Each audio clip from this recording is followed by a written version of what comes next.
आणखी एक महत्त्वाची बातमी आहे। भाजप नेते रावसाहेब दानवेंनी भोकरदानमध्ये कणसं भाजून खाण्याचा आनंद घेतलेला आहे। दानवेंनी स्वतः जळत्या निखाऱ्यावर कणसं भाजली।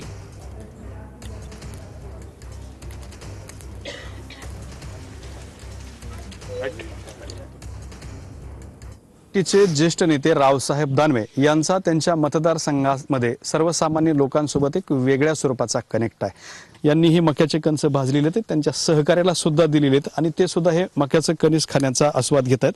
आपण रावसाहेब दानवे यांच्याकडे जातोय। दादा जमले का? एकदम छान। अच्छा, आम्ही सीजनली मक्काचं सीजन आहे, मक्काचा हुरडा, ज्वारीचं सीजन आहे, ज्वारीचा हुरडा, हरभरा सीजन असेल त्याला टाळ म्हणतो आम्ही। मॅच्युअर होण्याच्या अगोदर जेव्हा खाण्यालायक असतं त्याला टाळ म्हणतो आम्ही, तेव्हा त्याचा हुरडा। हे मक्याचं कणीस कसं खातात? म्हणजे तुम्ही तर लिंबू आहे, थोडंसं मिरची टाकलेलं, मीठ सुद्धा मीठ लिंबू लावलंय, असं घातलं रे। तुम्ही चालताना रस्त्यात पाहत नाही का मोठमोठ्या शहरात विकते न घेता हे घेतो आम्ही, फेकलंय बा। मस्त एकदम एकदम पाहणाऱ्याच्या तोंडाला पाणी सुटलं असणार नाही, त्या माझ्या अगोदर खाऊन बसलेत।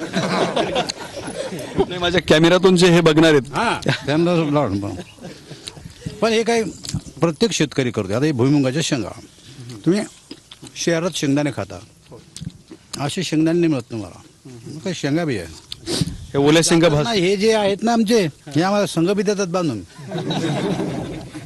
याला म्हणते ग्रासरूट। ग्रासरूट म्हणजे काय? बऱ्याच दिवस लोकांना कळतच नाही ग्रासरूटचं आहे म्हणजे काय। तर हे ग्रासरूट आहे। आम्ही भाई मुंबईला यायचे, मी प्रदेशाध्यक्ष होतो, ते म्हणजे रावसाहेब आपने को वडा पाव खाना है, तो आम्ही चांगलं 5 स्टारमधून वडा पाव आणायचो। त्याच्याकडे क्या रावसाहेब वडा पाव लाए? बोला साहब अरे ऐसे जगहों से वडा पाव ला जो हाथ से मांज रहा है, पसीना आ रहा है, पसीना फेंक रहा है, फिर वही हाथ उसमें डुबा रहा है, वैसा आलू वड़ा होना, वो ऐसा मेरा भी खेल है। ये बाजार में लेके क्या करेंगे? खेत में जाके खाना, उसमें एक और मजा आता है। तो याच्यात जी मजा आते बघा किती काळ आहे। तुम्ही शहरातले लोक नाही खाऊ शकत याला, ज्यांना आम्ही आजार बी पडत नाही, यांना तकलीफ बी होत नाही, पोटही दुखत नाही, खातो आम्ही त्याला। कॅमेरामन हर्षल सोबत दत्ता कानवटे, TV9 मराठी, छत्रपती संभाजीनगर।